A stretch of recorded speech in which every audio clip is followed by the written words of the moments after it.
todas las crisis que uno ha vivido, Claro. y a cada crisis le quiere sacar. Entonces, él ha tenido esa tendencia, la verdad. Pero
como charladito, Carlos, ¿no? Vale.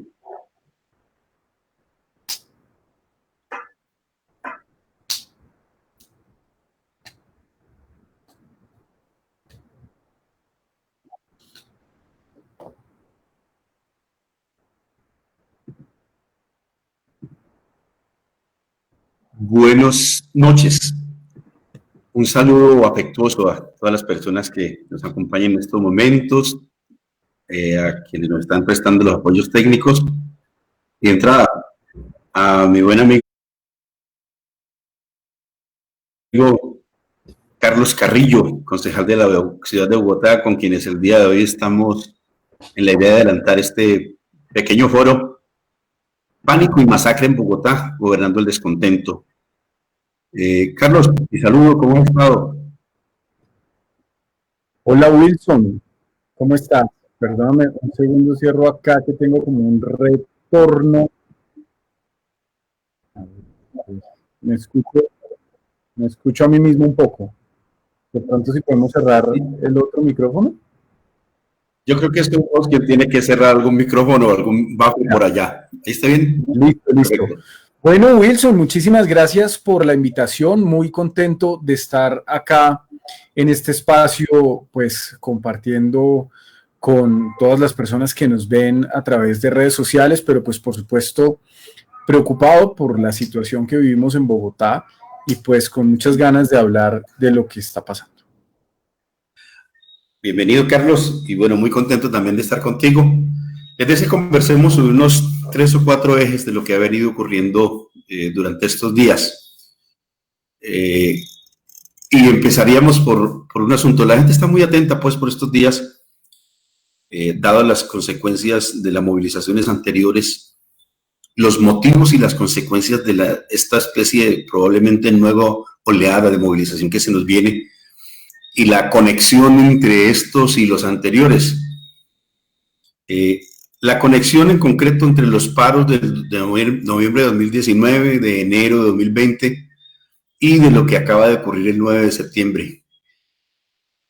En términos de cuál es el sentimiento callejero en esa movilización. Mi querido Carlos.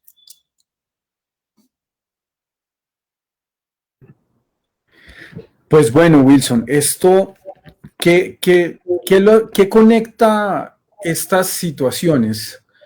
¿Qué es lo que conecta lo que pasó el año pasado y lo que está pasando ahora? Pues yo creo que aquí hay un común denominador y es una profunda y extendida indignación.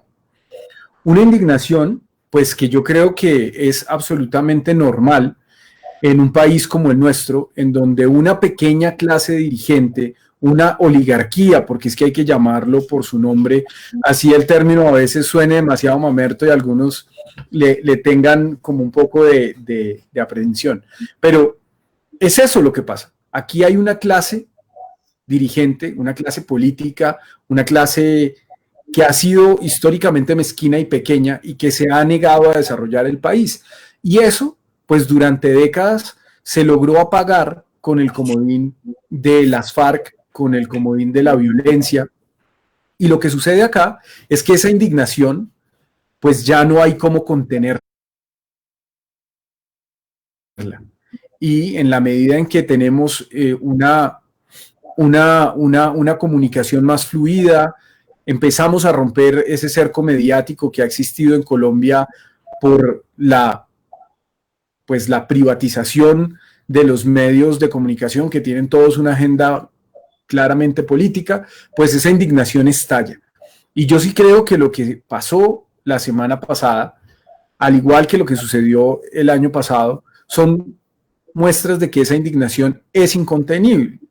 Otra cosa que sucede es que el gobierno le da la espalda de una manera completamente arrogante, y aquí es donde tenemos que empezar a hablar sobre pues lo agradecidos que tenemos que estar con el uribismo de haber puesto a este personaje de presidente. O sea, es que si nos hubiera tocado un presidente con proyecto político, con estatura, con capital político, probablemente no estaríamos asistiendo a estos escenarios. La incapacidad de Duque para gobernar, su debilidad, su ilegitimidad, son también factores que detonan esta indignación. Y por supuesto, pues este vil asesinato fue un poco la gota que rebosó la copa de una indignación que había estado dormida, pues por obvias razones, la pandemia pues detiene esos procesos de movilización.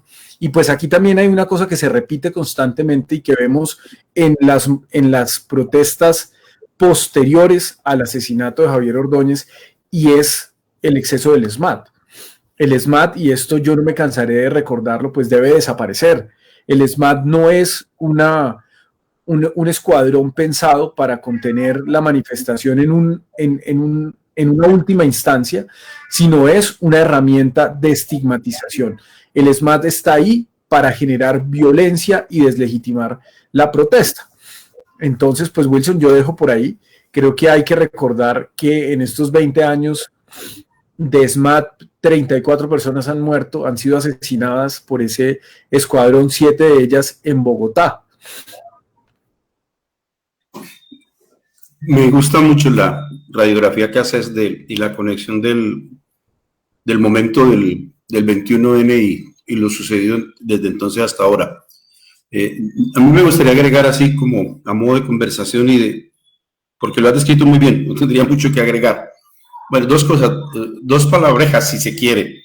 Uno, el tema de indignación muy presente, quiero dejar notar en los muchachos, digamos, en las gentes, en sus expresiones, pero también, ¿cómo te parece que con motivo de la conversación contigo me puse a escuchar nuevamente, me había leído y no lo encontré aquí en Cali, creo que lo ve en Bogotá, un libro, Ruptura, de Manuel Castells, que me ha traído mucho para explicación de estos momentos. Tiene además Manuel Castells ese libro y tiene como fuentes de trabajo de campo toda una página web. Es una cosa interesantísima.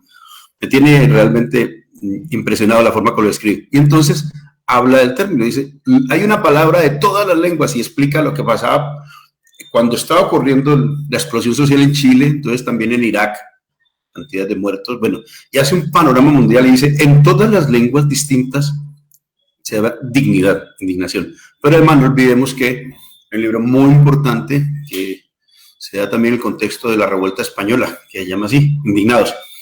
Y para decirlo con Castells, porque creo que podríamos complementar lo que has dicho, este momento de protesta, esta nueva oleada de protesta, que realmente se inscribe entre un oleaje mayor mundial, ¿no? Es un poco la expresión de los 30 años chilenos. ¿Te acordás que se acuñó esa frase? No son 30 pesos, son 30 años, que se volvió tan famosa y tan representativa realmente de lo que estaba ocurriendo.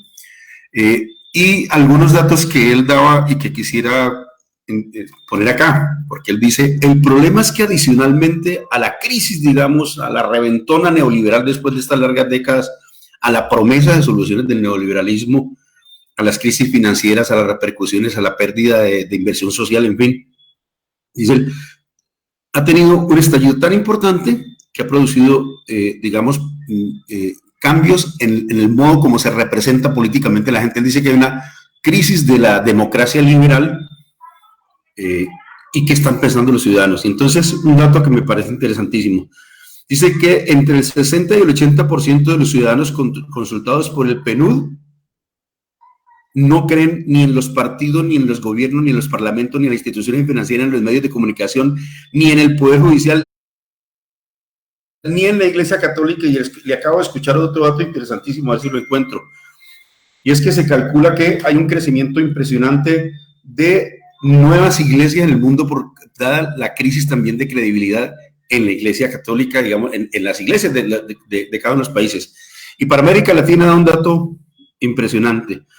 Y en el 2008 había un descrédito de lo mismo en la política, en las instituciones, del 58%, y en el 2018 iban el 83%. Y dicen, no solamente una opinión, está produciendo transformaciones en esas formas de representación política, y pues lo dice por el lado de lo negativo, de Donald Trump, de Bolsonaro, bueno, en fin, de lo que ya sabemos que ha venido ocurriendo con, digamos, la salida autoritaria, ¿no? Como expresión de la crisis de la democracia liberal. Hay una pregunta también, Carlos. Perdona, y otro término que te acabo de escuchar, el de oligarquía. En estos días lo dije también en el Congreso. Wilson, se me escapó. No, estamos mamertizados pero conectados. Lo dije también, mira, en el día de los sucesos.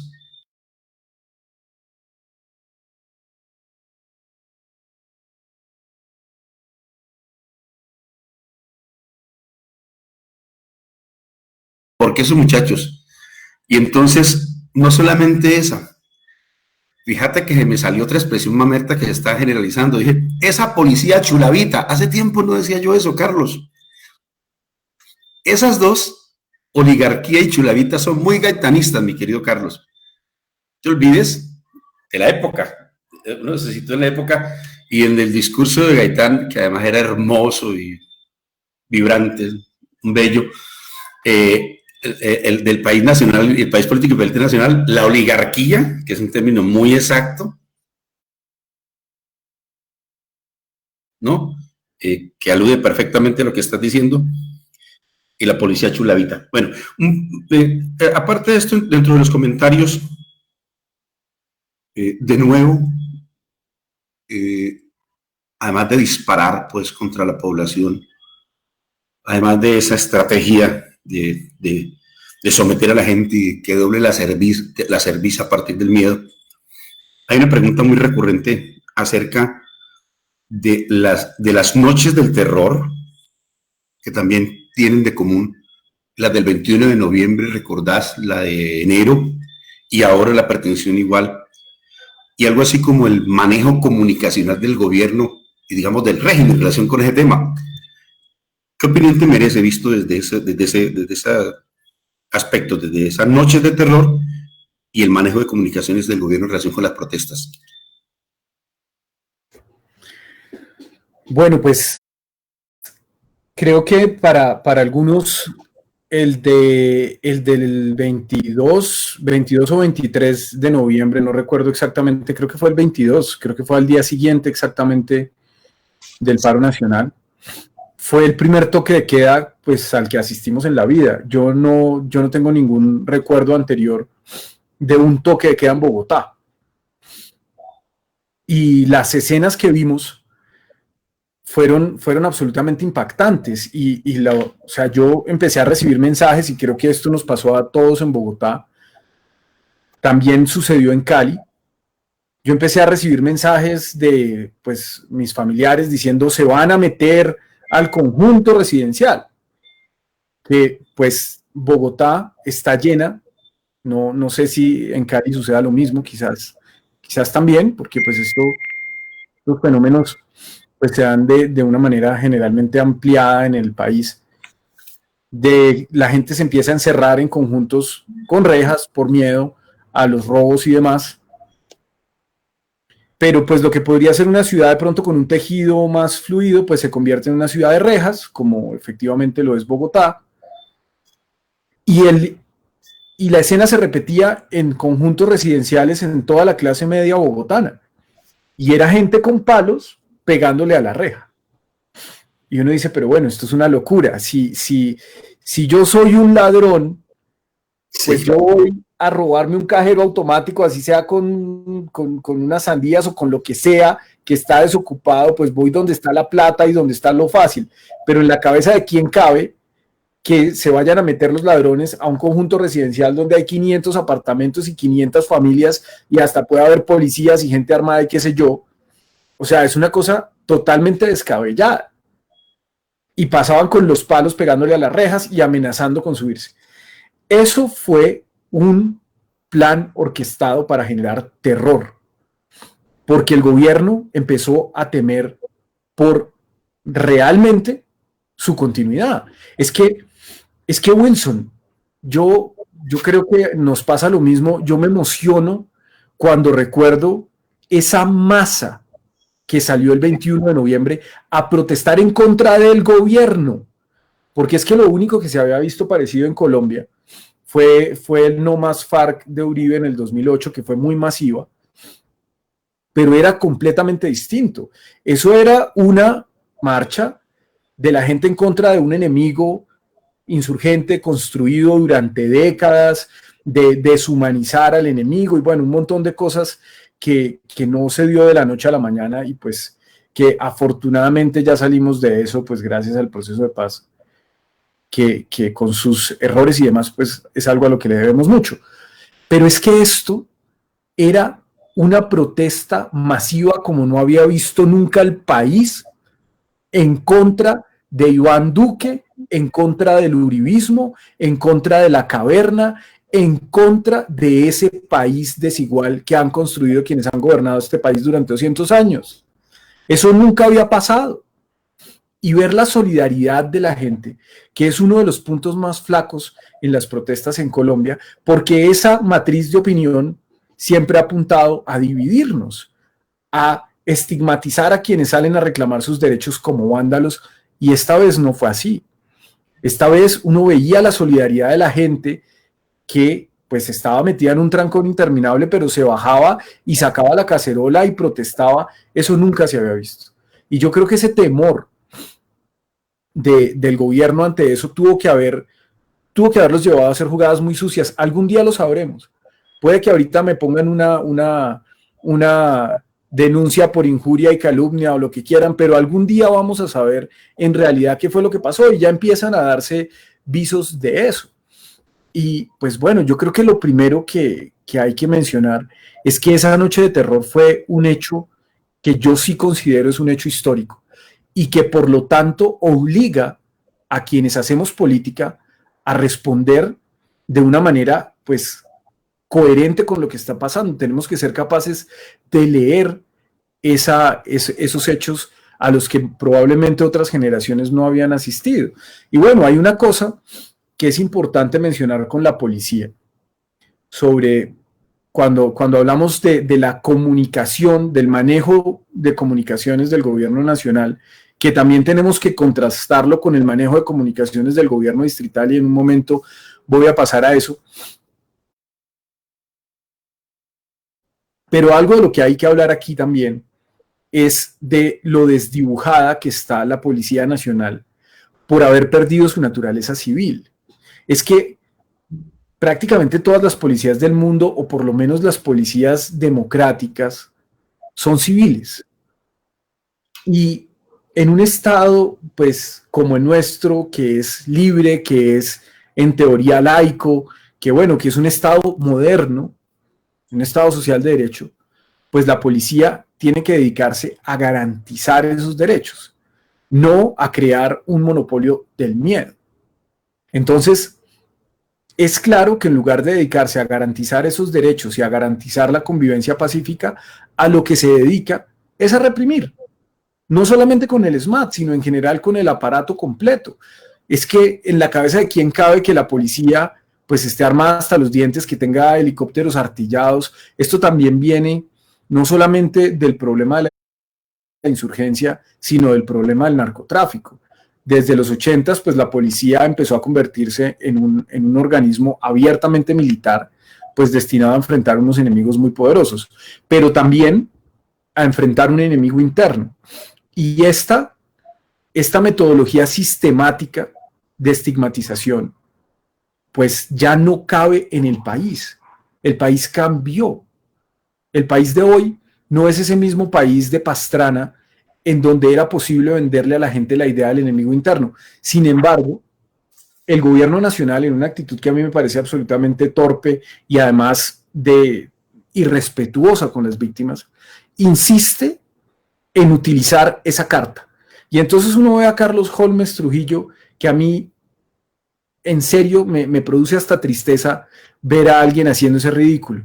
Y sale y habla que encontraron en Facebook, que los identificaron a un grupo insurgente que se llama Juventudes M19. Es como, pero por favor, el M19 desapareció hace 30 años. Hay otro que es Jaime Bate Mancayón. Es como, pero vengan, al menos, lo único que falta de verdad es que salgan a decir que el que estaba detrás de las protestas es Guadalupe Salcedo. Entonces, es una cosa realmente ridícula, pero ellos insisten en eso porque es la única carta que les queda. Y bueno, ¿qué pasa con lo distrital? Que a mí me parece importante que hagamos también un poco un recorrido por lo que ha pasado. En Bogotá, los excesos de la policía pues han sido documentados. Quizás pues Bogotá es el lugar donde esto se puede hacer desde la sociedad civil. Yo debo reconocer el trabajo, por ejemplo, de la ONG Temblores, de la campaña Defender la Libertad. Muy importante, muy sí. Acá, Wilson, en Bogotá hay mucha gente que se está arriesgando de verdad. Es que esto no es un juego, esto es algo realmente peligroso.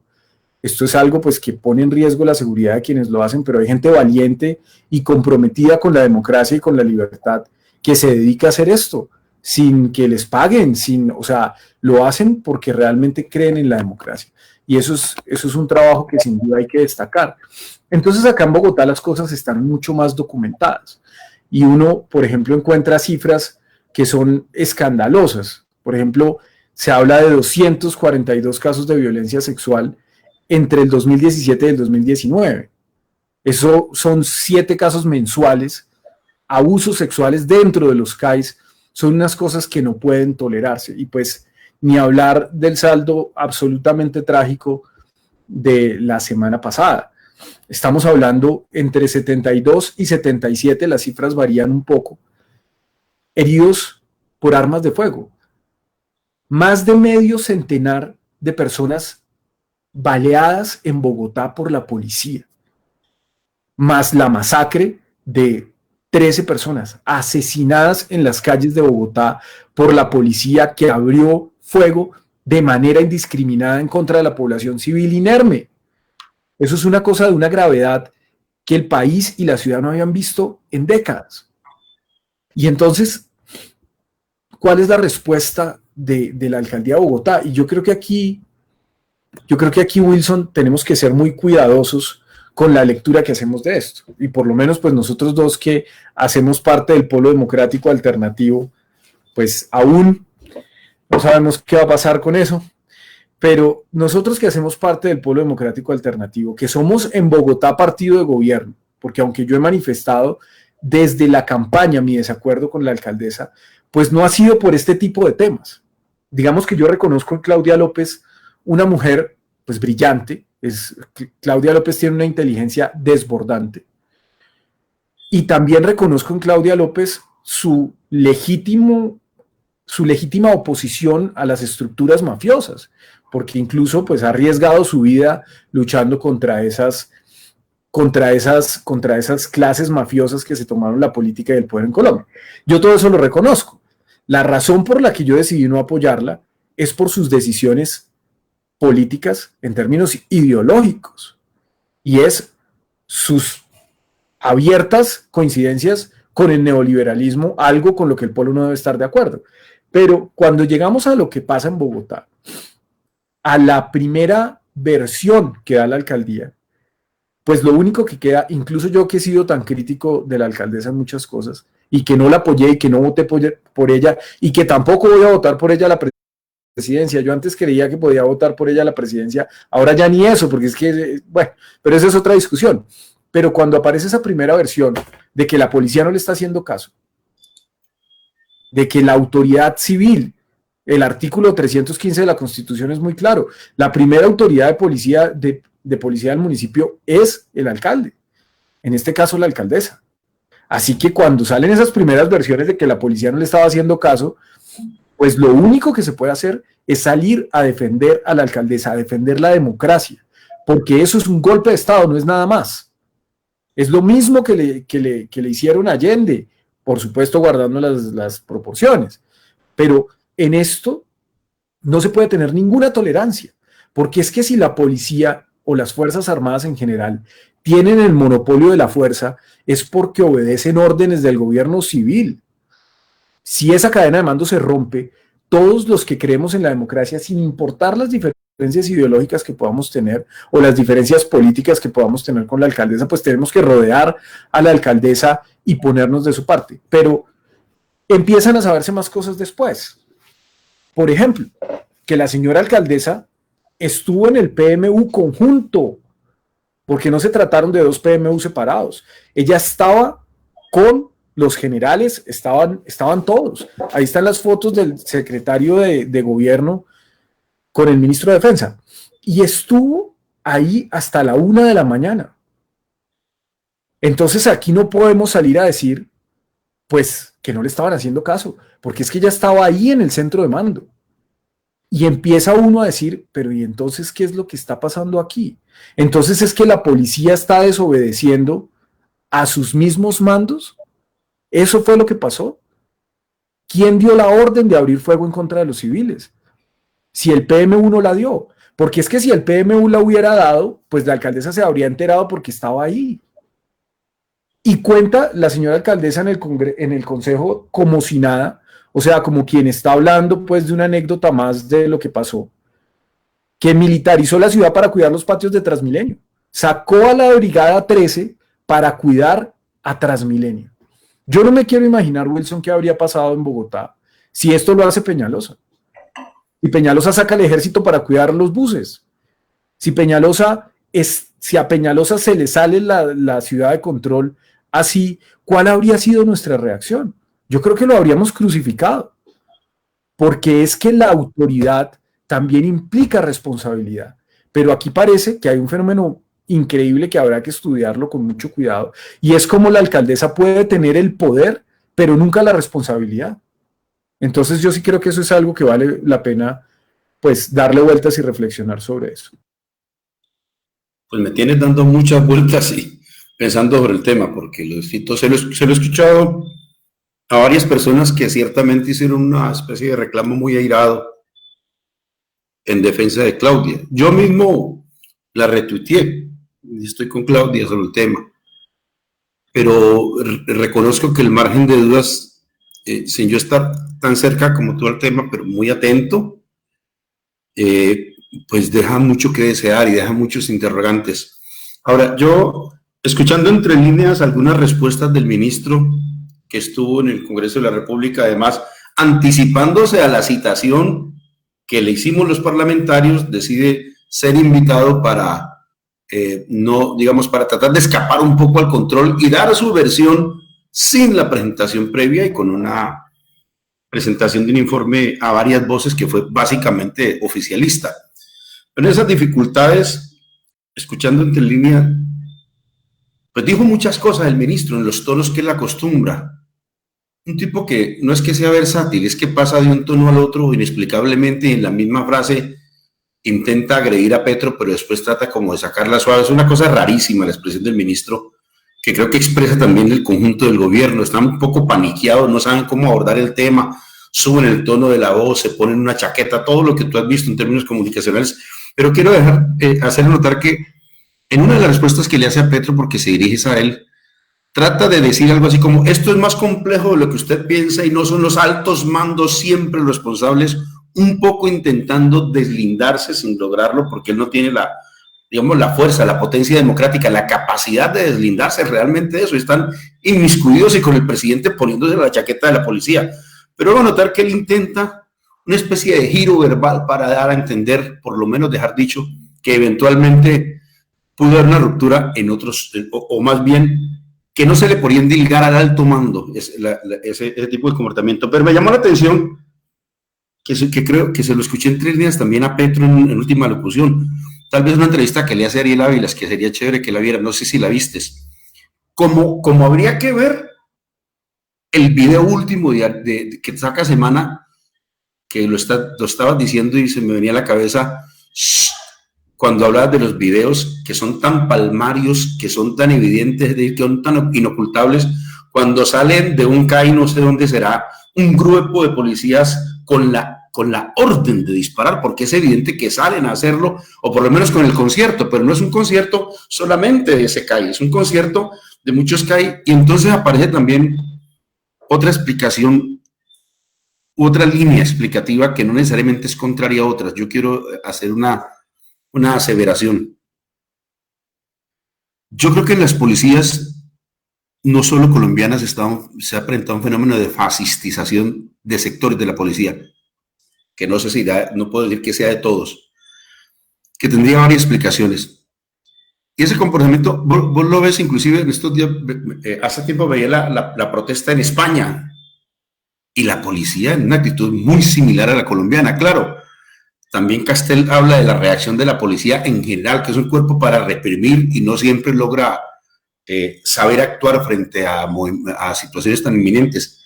Pero es evidente, se me parecían a esos tipos vestidos de negro que salieron a apalear indigentes en Bucaramanga. Es decir, yo encuentro como un hilo conductor y un proceso de fascistización que eventualmente esté dando por los instrumentos que utilizan, por la concepción que lo ilumina, pero también por el propósito, ese sí un poco más, digamos, político en términos de que tal vez están sintiendo que 2022 van a perder y necesitan dejar una policía tan reaccionaria como se la dejaron como se la dejaron a Correa, como se la dejaron a Chávez, como se la dejaron a Evo Morales, como le está ocurriendo ahora a Fernández. Es decir, la policía, de nuevo, la policía chulavita que conspira políticamente y casi que partidistamente. Yo creo que el Centro Democrático tiene mucho que ver con la influencia sobre la policía. Pero aparte de eso, digamos que hay un bagaje propio de la policía, por lo que vos decías, la doctrina militar, su adscripción al Ministerio de Defensa, su concepción de un cuerpo de choque y de contención social, y que también señalaba sus vínculos, digamos, con la corrupción, su territorialidad, de la que se ha hablado también por estos días, vinculados a las ollas, digamos, al crimen. En Medellín inclusive explica ese tipo de vínculo, lo que llamó el pacto del fusil, donde digamos que hacían control territorial ellos y las bandas criminales, juntos, orquestados y al tiempo inclusive. En fin, me acuerdo de una anécdota que contaba Gustavo Petro en alguna entrevista sobre su ejercicio como alcalde. Decía que en alguna oportunidad estaban averiguando sobre una asonada que hubo en un CAI de la policía, ¿no? CAI, resultó quemado el CAI. Y al averiguar, se averiguaron que era una banda criminal de la policía que había instigado a sectores lumpen y gente después que recogía y que ellos orquestaban, es decir, tenían el mecanismo de recoger a esa gente tantas veces como quisieran, ¿no? Una operación para movilizar gente, para llevarlos al CAI y quemar porque le estaban quitando los business, le estaban dañando el negocio los de ese CAI. Entonces se fueron y lo quemaron, una aparente asonada popular contra el CAI, fruto de una supuesta indignación que tenía que ver con lo otro, y lo relacionaba con lo que decías, es que en la ciudad de Cali, el 21N, el 22 en rigor, llevaban en camiones de la policía agentes para que hicieran lo que tú dices y fueran a unidades residenciales de la clase media a hacer exactamente lo que tú estás diciendo, ¿no? Una cosa supremamente dirigida por sectores de la policía. Y recuerdo que en la noche, cuando se generalizaron las cadenas de WhatsApp donde decían que habían irrumpido en cantidades de unidades, salieron 2 alcaldes, Peñalosa y Armitaz, a negar por la noche y decían, nosotros hemos estado en los espacios y eso no ha ocurrido. Es una especie de y lo digo ya en los términos nuestros, es una estrategia de pánico, ¿no? Para vender miedo y crear un miedo pues que facilite toda su operación, pero sobre eso creo que lo has planteado muy bien ya.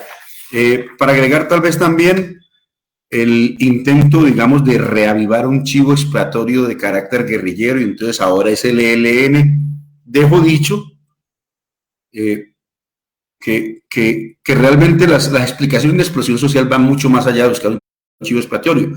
Pero hoy nuevamente, entonces recuerdo lo que hicieron, vos te acordás, cuando acusaron a los muchachos del centro comercial andino de unas acciones terroristas, del ELN también, que después resultó ser todo un montaje. Y además, digamos, de ese chivo expiatorio guerrillero, el terrorismo guerrillero, también otros actos comunicativos, las alocuciones permanentes del presidente dirigida, digamos, a la mayoría silenciosa, ¿no? Y finalmente la que tanto me ha impresionado, por lo torpe, por lo significativa, por lo que le dice a la sociedad en términos políticos, y es la visita con chaqueta del presidente a CAI, que me parece una muestra.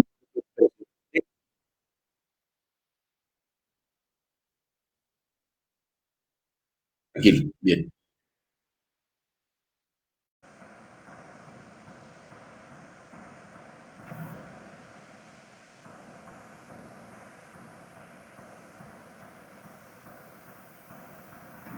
Teníamos a 250 personas conectadas, güey. Ah, qué bueno. Qué bueno. Un auditorio. Nuestro saludo y nuestro abrazo a todos ellos. Ah, bueno, entonces continuamos porque creo que ya se restableció. Y es un poco el final que te decía, digamos, del duque enchaquetado, ¿no? Lo que significa en términos de la negación se volvió a caer, creo. David, creo que se volvió a caer. Carlos, ¿me escuchas? Sí, regálame un segundo, yo le confirmo. No te preocupes. Sí, Wilson, yo escucho perfectamente. No, pero además últimamente se nos caen algunas de esas y dicen malas lenguas que eventualmente no sea por solo accidentes tecnológicos. Las chicas del cable. Las chicas del cable. Yo siempre saludo a los yo siempre saludo a los radioescuchas. Claro, sí, aprovechemos para saludar. Discúlpenme, ya estamos de vuelta al aire. Ah, bueno, estábamos aquí hablando con Carlos que hay más de 50 personas conectadas y que nos gusta poder saludarlos y agradecerles porque nos parece muy bien que a esta hora, después de esta charla larga, nos estén escuchando todavía y dice mucho, pues también de la preocupación por el tema. Y bueno, yo iba a concluir diciendo que me parece que es un poderoso mensaje simbólico el de la chaqueta de policía. A mí me tiene impresionado por todo, porque es el reconocimiento de la insubordinación policial. Yo pienso, esto habrá que verlo, yo no sé si siempre esto operará como que hay una autoridad central que da una orden de disparar. Yo creo que es que una especie de acuerdo político, inclusive que va más allá, previo, por eso te hablaba también de España y otras partes, es una especie de comportamiento esperado. Yo le había dicho en otras oportunidades, se me ha vuelto una especie de muletilla. Es Aureliano Buendía en su tercer regreso a Macondo endurecido, que ya no necesita dar órdenes para que sus secuaces obren, ¿entender? Hay un vínculo telepático. Obran de esa manera en todo el país estos factores, pero a esa presunta o real insubordinación resulta, digamos, solidarizada por parte del presidente de la República, y me parece que en términos simbólicos y políticos es supremamente importante y supremamente torpe, Carlos. El gesto de la chaqueta, no sé qué piensas tú. A mí me tiene impresionado la retina y el corazón, la enchaquetada policíaca de Duque. ¿Qué pensás? Sí, adelantó el Halloween. estaba muy emocionado y decidió adelantar el Halloween. Lo único que le faltó fue ponerse la chaqueta al revés. Es que es una cosa de una torpeza política, pero asombrosa. Yo de verdad creo que Hassan Nazar va a pasar a la historia como la persona que sepultó el uribismo. Es que esto es indefendible. ¿Cómo sale en medio de esta crisis a disfrazarse de policía, Claro. dar los bracitos en esa actitud infantil que ha sido, ahora, que lo ha convertido en la caricatura que es? Carlos, y viste, me precisas tal vez porque vi la noticia rápido, una reciente encuesta entre universitarios y la policía con el 3%. El 3%, creo que si no estoy mal, es de la Universidad de los Andes. Bueno, alguien me corregirá más adelante. Bueno, dejando esta parte, un poco volver a una pregunta que teníamos cuando, digamos, cuando hablábamos de política y pandemia. Un acto represivo en medio de la pandemia, el COVID amenazante, y ahora la gente ni se acuerda, Carlos, del COVID, se acuerda del plomo de la policía y la indignación tan brutal. Te leo textualmente te leo lo que escribí y puse el trino, además, antes de conversar contigo, porque quería referirme a esto. Le pongo ahí el minuto en el trino de la charla de Castells, que es una de las varias, pero no es la mejor, además, pero la busqué porque tenía una expresión, decía: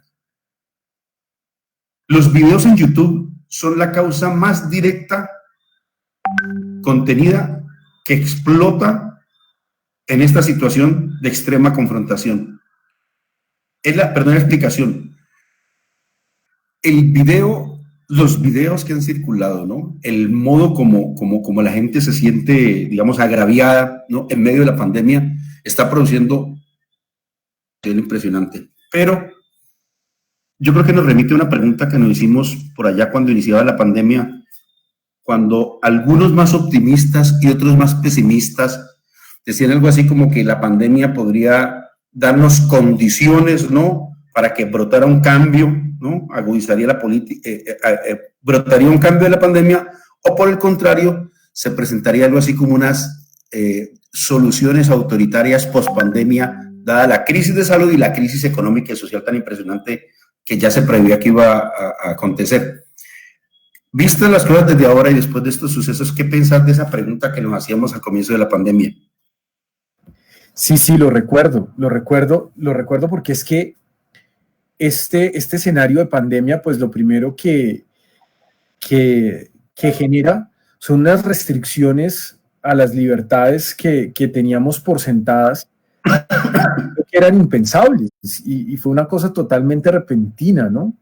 Es como la idea de que ya no podamos de un día para otro subirnos a un avión, ir a otro país, salir a la calle, ir a comprar al supermercado, o sea, el pico y placa, el pico y género, son unas restricciones que aparecen de un momento para otro y que al fin de cuentas la gente acepta. Aquí yo he visto muchas críticas a las protestas norteamericanas de los anti-tapabocas, y entonces entran los gringos robustos, ciertos repuestos, entran al supermercado y se quitan los tapabocas y dicen como, bueno, esto es mentira, esto es un complot de los chinos, en fin.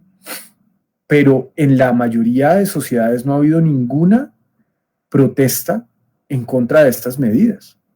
Simplemente las aceptamos. Y nos dicen, vamos a cerrar el aeropuerto. Bueno. Y nos dicen, no pueden salir de su casa. Bueno. Y el confinamiento en Bogotá, pues en Colombia, fue particularmente largo, pero además poroso. Entonces, sí, la gente aceptó la que pudo, porque pues es que aquí hay un fenómeno que quizás no se da en otros países del norte global, y es que la gente vive al día, la gente no tiene ahorros, la gente que no sale a trabajar no come. Pero pues aparte de eso, digamos que las clases medias y las personas que pues tenemos el privilegio de podernos quedar y de tener un trabajo, pues todos nos quedamos. Es que yo personalmente, Wilson, pasé 5 meses prácticamente encerrado del todo, solamente salía una vez a la semana o cada 2 semanas a comprar cosas al supermercado, pero yo estuve encerrado, confinado. Yo veía a mis colegas... El gato ya te quería echar del apartamento. Ya los gatos querían el divorcio, los 2 gatos querían el divorcio, yo no salía de aquí. Yo veía a mis colegas del consejo siempre que llamaban a lista camionetas y se la pasaban en la calle, pero yo me quedé encerrado. Y yo creo que muchas personas acatamos la cuarentena a pesar de lo porosa que fue desde el principio, y eso tiene mucho que ver en las cifras que son dramáticas. Esas cifras son enormes, Pero yo creo que algo que sí quedó claro es que efectivamente las sociedades, cuando se les vende la cosa como es, en este caso, pues a través de un ámbito público en el que todos creemos que es la ciencia, la gente acepta. Y la gente está dispuesta a renunciar a libertades que parecería que no, que de ninguna manera estaba dispuesta a renunciar. Y lo que vemos aquí, pues después de esto, de esta crisis, es que pues lo que se viene es una crisis económica enorme, aumentando pues el desempleo, que aquí siempre ha sido gigantesco, pues está tocando unos límites nunca antes vistos. Yo he escuchado cifras del 30% de los comercios quebrados, 64% de desempleo juvenil. Esto es una cosa que realmente va a pisar los problemas que la ciudad, que el país y la ciudad ya tenían. Y hay una cosa aquí, y termino con esto, Wilson, que es un tema que a mí también me ha estado dando vueltas en la cabeza desde el año pasado, y tiene que ver con el lumpenproletariado, compañero Wilson, para que sigamos hoy en esta noche de mamertería. En Colombia hay un enorme lumpenproletariado. Hay una enorme cantidad de personas que están olvidadas, y pues a mí me gusta explicar, Wilson, el mundo a través del arte y ojalá de las cosas bonitas. Hay una película de Luis Buñuel, del periodo de Buñuel, no en España, sino en México, que se llama Los Olvidados, que es una película maravillosa que se la recomiendo a los que nos vean para que la busquen y se la pirateen. Bueno, no, mentiras, no se la pirateen, alquílenla en Google Play, uno puede pagar en Google Play o en Netflix no está.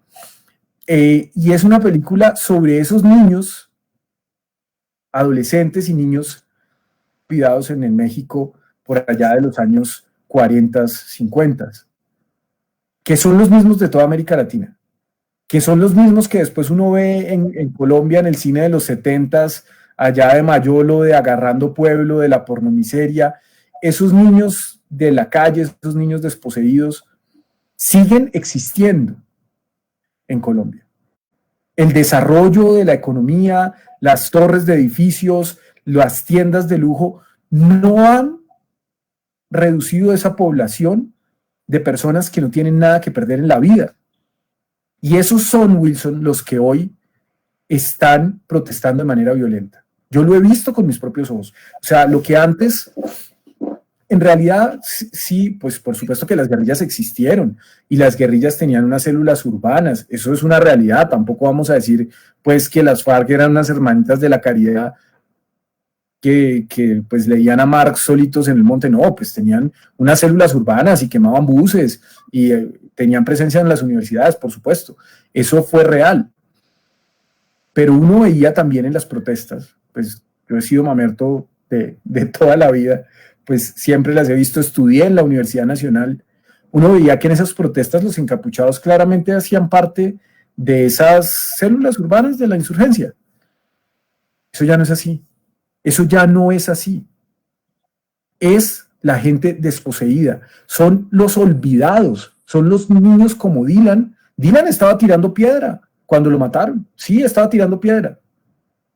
Pero es que como Dylan hay cientos, quizás cientos de miles de niños que no tienen acceso ni al SENA, ni a una universidad, ni a una educación de calidad, ni a tener algo por qué luchar en la vida. Es que cuando yo tenía 18 años, Wilson, de ninguna manera me iba a poner a quemar un CAI o me iba a poner a echarle piedra a la policía, porque es que además tenía algo por qué vivir y por qué luchar, y seguramente tenía unas expectativas de hacer algo con mi vida, bien fuera de manera profesional o familiar o lo que fuera. Estos niños no tienen nada. Entonces, muy fácilmente convierten esa desazón en ira, y eso termina produciendo, además, sumémosle el tema del SMAT, que es un detonador de la violencia. Pero yo creo que esto hay que complejizarlo, Wilson. Aquí no nos podemos quedar con una simplificación burda del activismo y la de los sectores más reaccionarios. A veces la señora alcaldesa también se sube en esa simplificación, de que es vandalismo. vandalismo, y meten dentro de un paraguas de la palabra vandalismo cualquier cosa, cuando eso es un paraguas para cubrir cosas tan disímiles como rayar una pared o matar a una persona. Incluso llegan a igualar el término vandalismo al término terrorismo. O sea, es una cosa de una deshonestidad conceptual enorme, pero yo sí creo que nosotros tenemos que darnos la pela por hablar con las personas, para explicarle a la sociedad que aquí no ayudan en nada, entre otras, porque es que esto no va a parar. El otro día yo lo decía en un Facebook Live y me escribían por allá, es que usted tiene información de la Teófilo Forero de no sé qué. No, es que no va a parar, porque mientras no cambie el modelo, mientras no cambie la pequeñez del Estado colombiano, no se va a desactivar esa bomba, ese estallido de indignación que lleva décadas, si no es que siglos, agrandándose. Te escucho y me da por pensar, por ejemplo, un elemento de los varios que me ha tenido dando vueltas mucho sobre estos temas. Es un razonamiento cercano al que hacía también la propia Claudia cuando fue al Consejo la primera vez, que es una intervención inteligente. Se lo escuché de alguna manera también a Gustavo, y quisiera complementarlo en realidad con la subjetividad de la explosión social, que es lo que vos estabas hablando. De una parte que se ha explicado ya sociológicamente, es decir, no necesariamente explota todo el movimiento puede estar marchando en la confrontación, pero en medio de la confrontación hay sectores que se fragmentan, se fraccionan, decían estos sociólogos, y no resisten, ¿no?, el momento, y entonces se enfrentan y van a la quema. Digamos, es la explosión vista como algo como por una segmentación de los que protestan. Y es lo que tú dices, de segmentos muy populares, lumpen proletariado, decías. Me hace acordar que también yo sostenía ahora días que tenemos una lumpen burguesía muy fuerte, otro terminacho mamerto, porque es que con frecuencia saluda al lumpen proletariado, que es el expediente más frecuente, pero olvidamos que también hay lumpen burguesía y que se comportan de maneras concretas frente a las crisis. Pero bueno, vuelvo a esto. Los que se rompen. Y hay un elemento subjetivo muy importante de esto. Claudia lo decía en términos de contrato social, Petro también aludía al tema. Pero yo quisiera introducir algo que decía yo cuando era concejal de Cali, ¿no? Todos los consejos a veces, o especialmente algunos, son como una especie de nidos de rata. Eso es una cosa tremenda. Entonces yo estaba en Cali, estaba en un nido horrible, y peleando por los vendedores ambulantes, fui a sacar el argumento de la confianza legítima. Entonces me dio por explicarle a los concejales que no sabían qué era la confianza legítima lo que me habían explicado los vendedores ambulantes. Es decir, ustedes no pueden cambiar la facultad de invalidar su propia norma, ¿no? Cambios drásticos en la política o en la normativa, ustedes no la pueden hacer sin indemnizar y concertar con los vendedores ambulantes, sea porque los hayan cornetizado o porque ustedes hayan sacado alguna circular. Bueno, eso fue un debate jurídico muy interesante, Carlos, pero tenía un fondo filosófico impresionante. Y hablaba del principio de la buena fe de la actuación administrativa.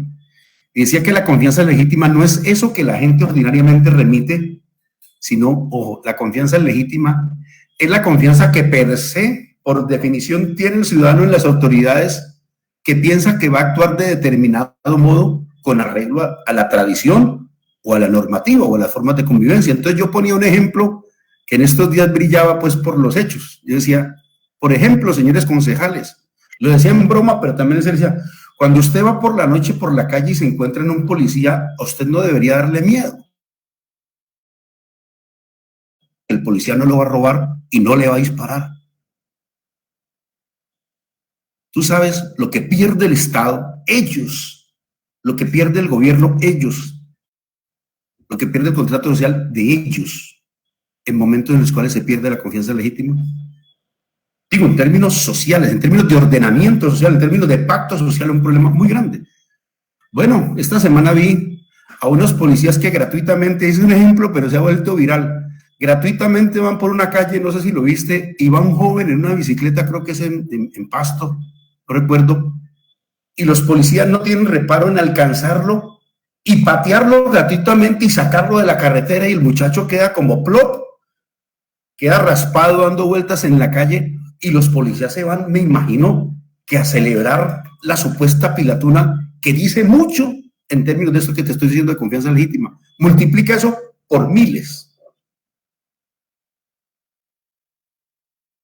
¿Qué significa eso en términos de subjetividad? Cuando vos sabes que el policía te ha hecho eso, te lo hizo el vecino, todo el barrio se entera, la gente lo sabe, ahora lo está sabiendo todo el país, todo el mundo se está enterando, todo el mundo está pensando qué corre por el corazón y por la cabeza de los policías, y le agregas todo ese abanico de situaciones de qué está pensando la ciudadanía en relación con esto y qué significa eso en términos de contención de las siguientes protestas sociales. Ahora va a decir el uribismo que es que estábamos incendiando el país al rememorar estos hechos y no tiene nada que ver con que alguien se lo explique, es que lo han vivido la violación permanente en el CAI, la persecución, la xenofobia, la aporofobia contra los pobres, la xenofobia contra los venezolanos, ¿no?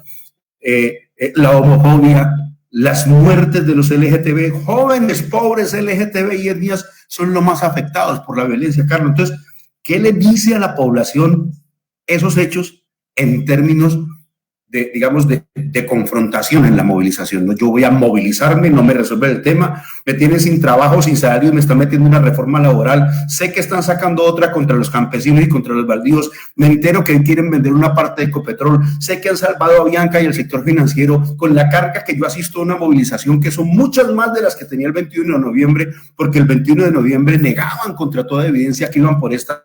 Carlos, ¿y la conclusión cuál es? Que la gente, no, agrégale, la clase media en proceso de empobrecimiento en esta pandemia, ¿no? Los pobres ocultos de segmentos de clase media. Bueno, yo creo que tenemos un cóctel supremamente amargo para la gente que está explicando también lo que vos decís, es decir, cómo segmentos se rompen, se fracturan, se fragmentan y no son capaces de resistir, y entonces se da la explosión. Y si eso, bueno, ahí diste algunas cifras, yo complemento con lo que dijiste, es que es impresionante, esto es, el 15.9% cayó el Producto Interno Bruto en el trimestre medido por el DAME. Estamos presentando un proceso de deflación, Carlos. He tratado de explicarlo y estoy como angustiado por explicarlo. En todo el mundo se ha desplomado la oferta, se ha caído estrepitosamente la oferta, la producción por el confinamiento, porque paramos el aparato productivo y la demanda es tan pequeña que no alcanza a absorber esa demanda que se ha caído de manera dramática. Esa oferta no alcanza a ser absorbida. Y entonces la inflación está por orden del 0% o inflación negativa en 4 meses. Y a tener aterrado a Carrasquilla, pues mi querido Carlos, al parecer no lo aterra. Y bueno, vamos a última parte para escuchar también preguntas de la gente, porque está muy buena la conversa y ¿qué horas tenemos, Carlos? Como 200, tenemos 250 personas viéndonos que pues son unos patriotas. Son todos unos patriotas, Carlos, para estar con nosotros hasta esta hora. Carlos, una final, para que de pronto intercambiemos con la gente si tiene preguntas. ¿Cómo ves vos la relación entre estos oleadas de protestas sociales y las elecciones del 2022? Algo así como, ¿qué proyecciones desde hoy, situado en este momento, podría estar haciendo, qué cábalas podría estar haciendo cada una de las fuerzas, ¿no?, en relación con el 2022? ¿Qué pensás vos? Bueno, pues yo creo que aquí hay varias lecturas posibles. Una, por supuesto, es la pesimista para nosotros, los que, digamos que políticamente ofrecemos el cambio. Aquí hay que dejar una cosa clara cada vez que uno va a una elección, como a la que vamos a ir en el 2022. Espero yo, Wilson, que vayamos nosotros, que somos del Polo Democrático, muy entusiastas con un candidato propio a luchar por esa presidencia del 2022. Ya veremos cómo se dan las cosas, pero algo que debe quedar claro cuando se empieza esa contienda electoral es que las elecciones que existen en la democracia con una periodicidad son entre la continuidad y el cambio. Son entre seguir por donde vamos o cambiar. Aquí no hay otra cosa. No hay otra cosa más en una elección. Y a lo que vamos en el 2022 es a cambiar el rumbo de un país que está absolutamente fuera de control.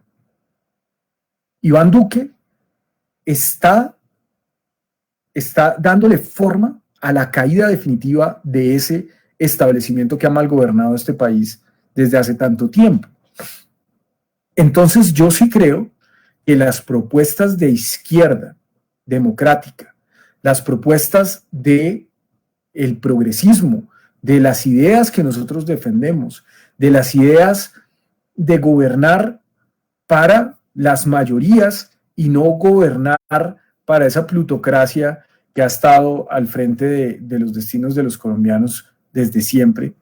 Esas ideas son las que pican en punta, son las que van a llevar, en mi opinión, la delantera en el 2022. Ahora, también hay una lectura que es pesimista, y es que el miedo, que el discurso guerrerista pueda crecer, pero yo sinceramente, Wilson, creo que esto no va para allá. O sea, yo tengo, y lo aclaro, y lo he dicho muchas veces, yo no soy una persona optimista.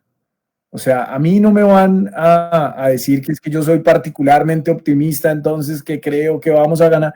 No. Que realmente hoy tenemos una oportunidad que los sectores de izquierda democrática jamás habían tenido en Colombia.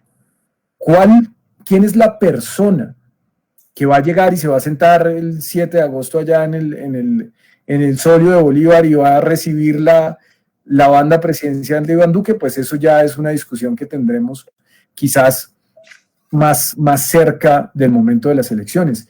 Pero lo que podemos empezar a construir desde ya, Wilson, es un bloque histórico. Es una verdadera alianza amplia, sin exclusiones, que nos permita construir un programa de cambio y un gobierno de cambio para el país. Un gobierno que se oponga al uribismo, un gobierno que se oponga a la mafia, un gobierno que le ponga coto a los 50 billones anuales que se roban en la corrupción. Ese tipo de cosas, sobre ese tipo de cosas se puede llegar a unos acuerdos en los diferentes sectores políticos e incluso ganar en primera vuelta, Wilson. Y yo sueño con eso, con que podamos llegar a un acuerdo sobre unas cosas concretas, derogar la ley 100, invertir en la educación pública. O sea, son unos mínimos en los que yo creo que la sociedad puede llegar a estar de acuerdo. Lo que hablábamos el otro día, Wilson, acerca del sector de la especulación financiera. Un gobierno que realmente le ponga coto a los abusos de los bancos, que viven todos los ciudadanos, que los viven porque no tienen cómo huir de eso. Entonces yo sí creo, y no voy a extenderme demasiado en eso para que podamos escuchar preguntas de quienes nos acompañan, yo sí creo que en el 2022 vamos a asistir a un hecho histórico y es un cambio real en quienes han malgobernado este país. Yo veo a la izquierda en el poder, Wilson, y lo veo en la vuelta de la esquina. Y yo siento que esas masas que están saliendo a la calle también van a salir a las urnas, porque eso de lo que hablábamos al principio sobre el descrédito de las instituciones, eso es una realidad. Pero ahí es donde nosotros tenemos que tener la capacidad para demostrarle a los colombianos que hay razones para creer en la democracia. A la gente aquí se le olvida que hay sociedades que aún siguen luchando por tener el derecho de salir ese día a poner el dedo en una máquina de votación o en nuestro caso en el papelito. Hay sociedades que aún siguen luchando por eso. Y nosotros no valoramos lo que tenemos. Y entonces, pues, no nos esforzamos algunos, pues unos más que otros, a las elecciones a demostrar que los cambios sí se pueden lograr de manera pacífica, de manera civilizada, que toda ese medio siglo de violencia, de chulavitas, de guerrillas liberales, de guerrillas marxistas, de guerrillas, de estructuras paramilitares fascistas, que todo eso puede quedar atrás y podemos empezar a cambiar este país por un gobierno de coalición quizás amplio, no sé encabezado por quién, pero que tenga un programa en donde quede absolutamente claro que por lo que vamos es por el cambio. Y yo sí creo que eso se va a dar en 2022. Yo puedo dar fe de que Carlos es un hombre alegre, pero pesimista, por mil razones. Eso pues desde luego no está nunca en contradicción. Hay quienes inclusive dicen que un pesimista es un optimista informado. Pues es así.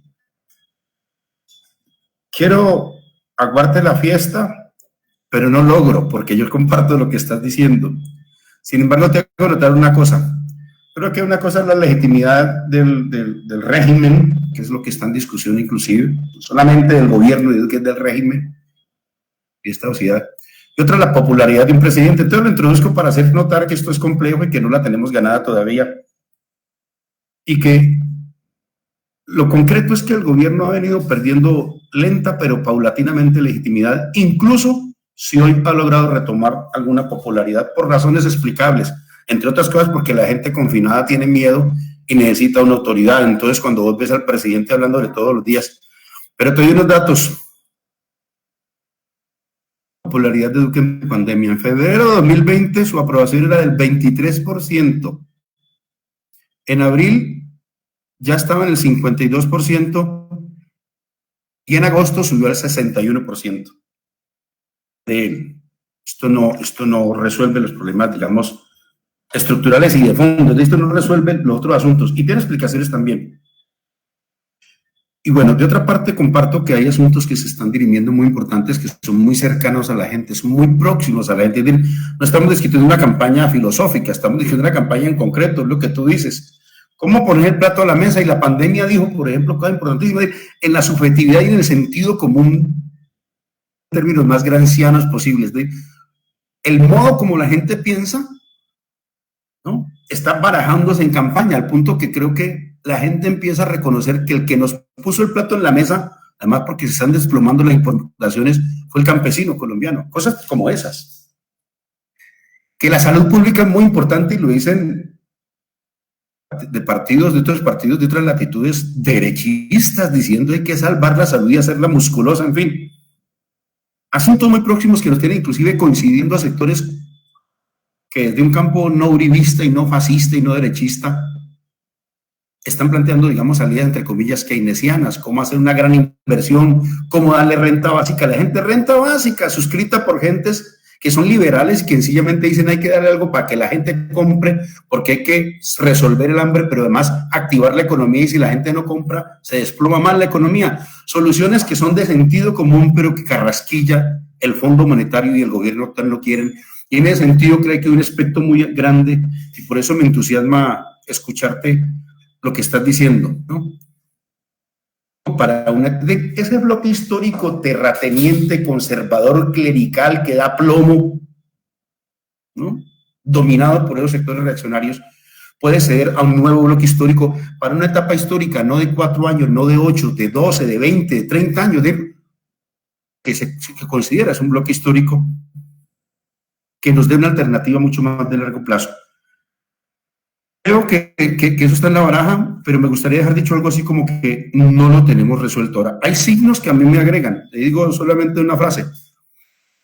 A la policía ¿no?, en fascistización, a los organismos de control dominados por ese sector, ¿no?, premoderno y atrasado.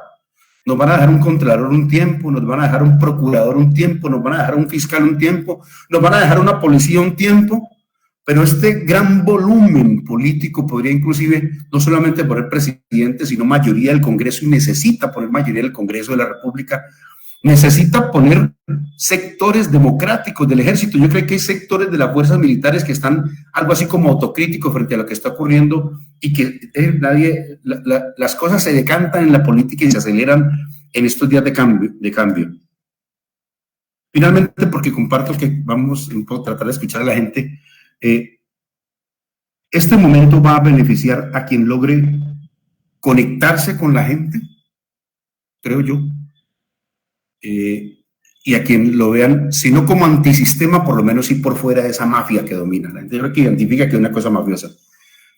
Y yo creo que en buena hora se está presentando, digamos, figuras públicas muy importantes que pueden estar reflejando eso, y no una, sino varias. De modo que creo que vamos a tener para hacer un proceso muy importante de convergencia que hemos conversado, no solo contigo, sino con el polo para que estemos a la altura del momento, ya que lo mencionas, como Polo queremos estar a la altura del momento. Yo diría que entonces escuchemos si algunos de nuestros amigos tienen opiniones, preguntas, aportes o contradicciones con estas conversas que hemos estado adelantando. David, ¿estás por allí? O Carlos, yo no alcanzo, yo tengo, ¿cómo es? Analfabetismo tecnológico y no encuentro cómo mirar acá. ¿Vos tenés cómo mirar, Carlos, algo allá? Yo aquí tengo abiertos los comentarios. Hay muchos comentarios, hay 72 comentarios en una de las páginas. Nos agradece Elmer Guevara, gracias por la invitación, amigos. La coyuntura y la crisis de gobernabilidad de la derecha en cabeza del Centro Democrático requieren propuestas más pragmáticas. Nos dice Elmer Guevara, es un comentario más que una pregunta. Marta Roballo nos hace una pregunta, dice, ¿es posible veeduría internacional real para las elecciones? ¿Es eso posible, Wilson? Sí. Yo creo que la hay. Sí, yo creo que sí, creo que después de todo esto, porque ya inclusive vi al gran Iván Cepeda, que es una de esas figuras, Carlos, fíjate, de estos días, ojalá y aceptara Iván participar de una consulta de esas, pero borren esta parte porque cuando Iván lo escuche va a llamarme a ponerme al orden. Él no quiere sonar para nada, pero lo menciono más a guisa de decir, hay mucha gente importante alzando banderas por estos días. Vi a Iván hablando de llevar a la Corte Penal Internacional y algo así como internacionalizar estos conflictos colombianos, y yo creo que hace parte de lo que nos acaba de decir quien nos menciona esto, es decir, internacionalizar la denuncia de derechos humanos, la depuración de la policía, el problema del proceso penal contra Álvaro Uribe, e internacionalizar también la mirada atenta del proceso colombiano y tomar previsiones, porque hay que tomar muchas otras, además de lo internacional, una vigilancia que ya tendremos ocasión de discutir, pero que en estas elecciones el fraude va a intentarse de manera monumental. No se equivoquen, si disparan contra la población para contener su elevación política, ¿cómo no van a intentar un fraude mediante software o mediante como sea? No sé qué opinas vos, Carlos, sobre ese punto.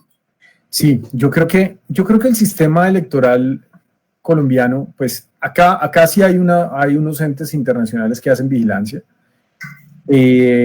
pero pues lo que pasa es que el fraude no solamente se da en el momento de la elección, digamos que no solamente el fraude se hace en quien cuenta los votos. Acá nos dice un comentario también Niles Cuervo, dice, doctor Arias, ¿a quién se le ocurre que una familia de bajos recursos va a sobrevivir con 160,000 pesos en este país? Pues resulta que 160,000 pesos es menos de lo que pagan en Córdoba por un voto. Aquí hay políticos que pagan 200,000 pesos por voto. Eso ya no es un tamal, eso es una industria gigantesca de políticos, y esto a mí me preocupa mucho, Wilson, en las elecciones parlamentarias, porque al igual que pasa en las elecciones municipales del Consejo, en el Senado y en la Cámara, pero también pasa, la gente no es tan celosa con su voto como lo es con las presidenciales. La gente es mucho más dada a vender el voto. Y ese tipo de malos hábitos políticos, que además son delitos, pero pues increíblemente delitos por los cuales nunca condenan a nadie, así todos sepamos de los mochileros y de los gatos y de los ñoños. Y que el presidente del Senado en este momento es acusado por Aida Merlano de ser copartícipe de esos hechos. O sea, esto es una cosa de un nivel de cinismo, pero es que a eso es a lo que voy. Si nosotros no logramos conseguir las mayorías en el Parlamento, pues esto también va a ser muy difícil. Nosotros necesitamos esas mayorías parlamentarias, porque es que a lo que hoy nos estamos enfrentando es 80-20. Es que el 80% del Senado se atrevió a poner a un presidente que era absolutamente impresentable, Wilson. Es que era impresentable. Es que era el más vago, el más mediocre, el más cuestionado, el de Aida Merlano, o sea, tenía todo el cóctel para ser inviable. Y uno dice, pero venga, si es de Cambio Radical, pues pongan a Barón Cotrino, que Barón Cotrino es un manzanillo ahí que no le importa a nadie, pero pues al menos pues ahí pasa, sí, es presentable. Pero poner a Arturo Char es una afrenta al país. Y después, cuando lo eligen, ¡oh, qué sorpresa! Parecía una reina de belleza, así, teleprompter, y esto es histórico, la primera vez que desde Barranquilla se elige una cosa, eso es un insulto al país. Pero es esa clase política la que tenemos que derrotar en el 22, primero en las parlamentarias y después en las presidenciales. Entonces, a mí eso sí me preocupa, porque no solamente se trata de un problema de fraude, se trata también de un trabajo gigantesco de clientelas y de malas prácticas políticas que es difícil de desactivar en tan poco tiempo. Por ese orden, dos cosas. Uno, agregar que el encarecimiento de las campañas es un propósito calculado y elaborado, porque en la medida en que se encarezcan las campañas ocurre lo que estás diciendo. Hay además literatura interesantísima sobre eso. Es decir, encarecer las campañas las hace más corruptas, y la financiación ilegal y corrupta de las campañas, el presupuesto para la captura del Estado que se espera ocurra después de los sucesos electorales. De modo que si ganan gente limpia, honesta, no financiada por la corrupción, por el narcotráfico y por la ilegalidad, no tienen los vínculos económicos y orgánicos con esos sectores y puede, pues, obrar de manera distinta. Yo recuerdo que Duque acuñó una frase que nosotros echábamos hace tiempo, decíamos: la primera medida más importante para superar la corrupción es nombrar. Bueno, y él lo decía como si él fuera eso. La verdad es que sigue siendo cierto, pero el modo de hacerlo es desde luego sobreponerse a todo eso y a la cultura de la venta. Yo sí creo que estas explosiones sociales y la crítica social que está dando tan importante, la repugnancia por estas formas de lo que está ocurriendo, puede darnos el tiquete el 2022, pero bueno, estamos leyendo todavía comentarios, y tú me dices hasta cuándo, Carlos. ¿Qué horas tenemos? Creo que podemos leer otro par de comentarios que además están muy buenos. Yo creo, aquí hay uno que me voy a saltar, o no me lo salto. A ver, dice Doris Galindo Álvarez, pregunta para Wilson.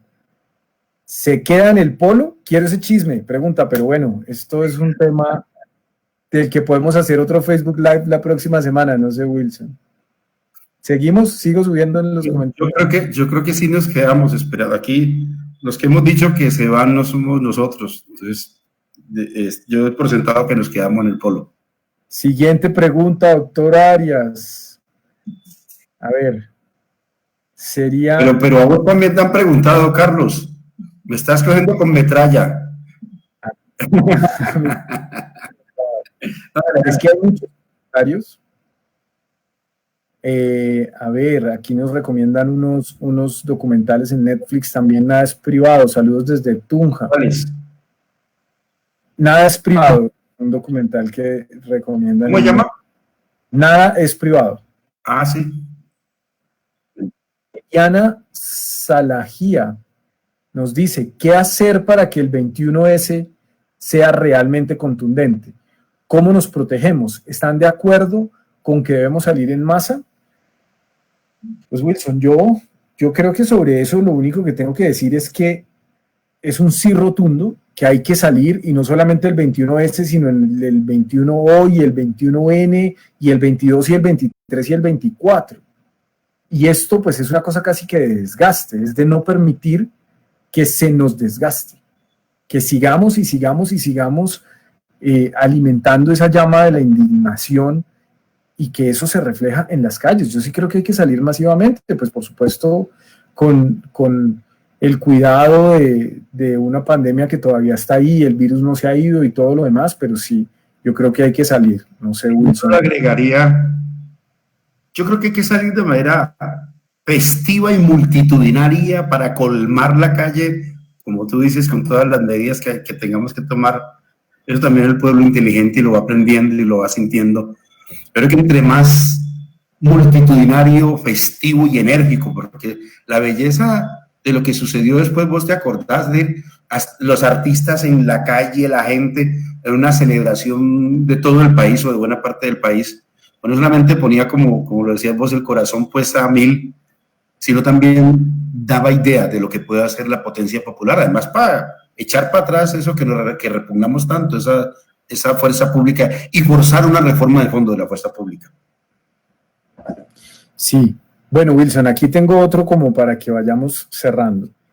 Nos pregunta David Mauricio Corredor, para ambos, ¿qué partido puede jugar Claudia en la alcaldía de Bogotá para las presidenciales del 2022?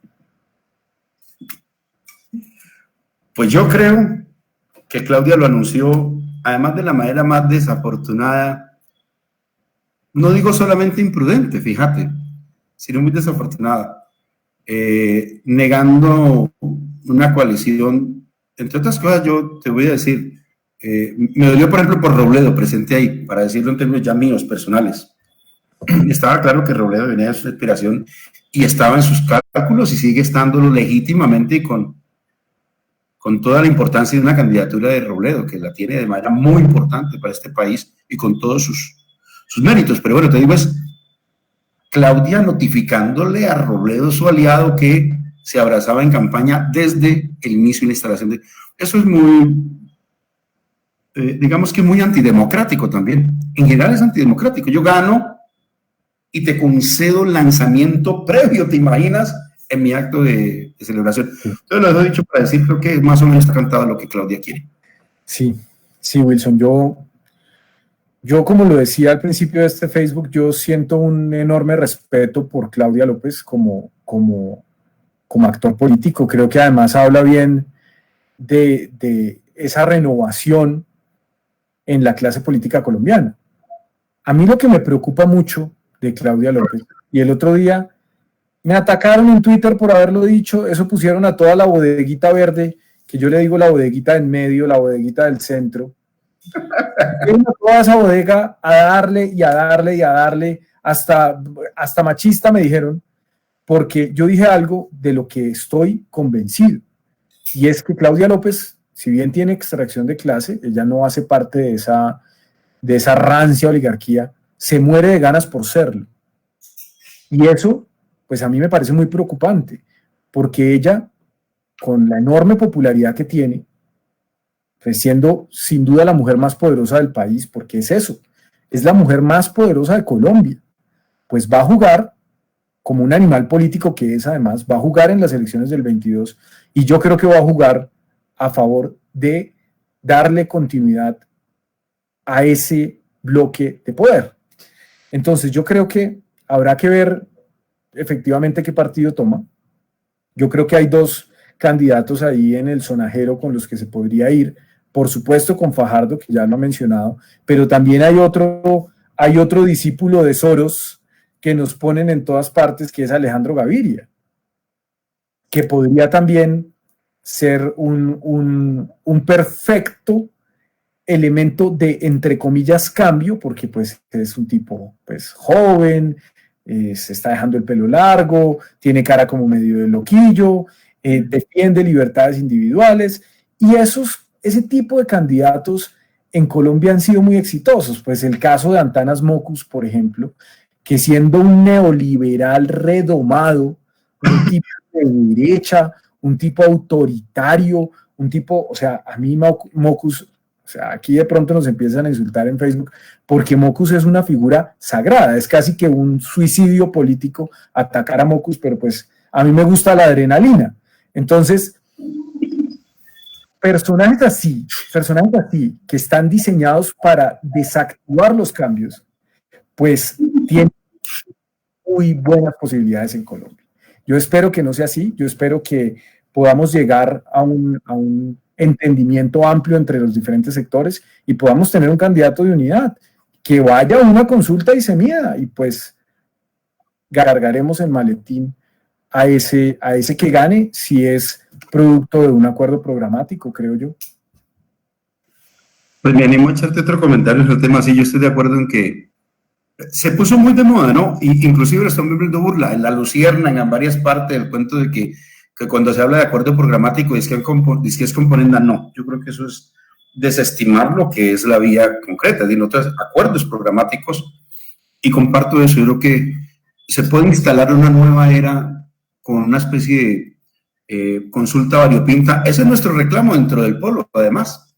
Nuestro gran reclamo es que el Polo haga parte de un esfuerzo muy plural, muy amplio, en función de eso que se ha denominado el bloque histórico, que además no ni siquiera una expresión colombiana para los que tratan de minimizar su importancia. Esto es de una larga tradición en la politología que ya algún día seguramente habrá que discutir más detenidamente, pero esa pretensión solamente se cumple con el más amplio haz de voluntades políticas, siempre que estén regidos por unos ejes muy fuertes de un programa acorde a esa finalidad histórica. De modo que comparto lo que has dicho, y yo creo que, Carlos, además ha sido muy delicioso compartir con vos ¿cómo se llama? Tu ácido pesimismo y tu alegría hacen un cóctel chévere para conversar de estos temas y para tratar de que la gente nos entienda un poco más cuando hablamos de política. Las contradicciones que nos persiguen a todos, Wilson. Bueno, Carlos. Gracias por la invitación, muy contento. Nos podríamos quedar aquí mucho más. Ahí nos hacen una pregunta que no voy a contestar. Ahí está, Carlos. Ustedes van con Robledo, yo no voy a contestar esa pregunta. Siguiente, doctor Arias. Y pues bueno. No, estamos resolviendo yo creo que no podemos dejar de reconocer que estamos resolviendo los asuntos internos y hemos tratado de ser honrados en el debate, creo que en general, para decir que nuestro requisito principal es que los candidatos del polo, uno o los varios que tengan, diriman los asuntos pues conforme la democracia interna y pública, pero además nuestra principal reclamación es esa, que hagamos parte de un esfuerzo, algo así como destinado a gobernar inevitablemente, y para que ello sea así, tiene que ser lo más amplio posible, y lo que es como lo que hemos dicho en un comunicado además que aprobó la Conferencia Ideológica del Polo y al cual nos debemos. Sin exclusiones, Wilson. Sin exclusiones, hemos dicho. Bueno, Carlos, qué gustazo estar contigo y con toda esta gente que estuvo hasta esta hora. Muy bello habernos acompañado todo este rato. De modo, Carlos, que me despido y te dejo para que despidas este espacio. Bueno, muchas gracias, Wilson. Un saludo muy afectuoso para todas las casi 300 personas que siguen conectadas después de más de una hora de estar aquí hablando carreta muy con todos los que nos acompañaron. Muchas gracias por la invitación y siempre muy dispuesto a estar acá, Wilson. Salud. Gracias, Carlos. Chao.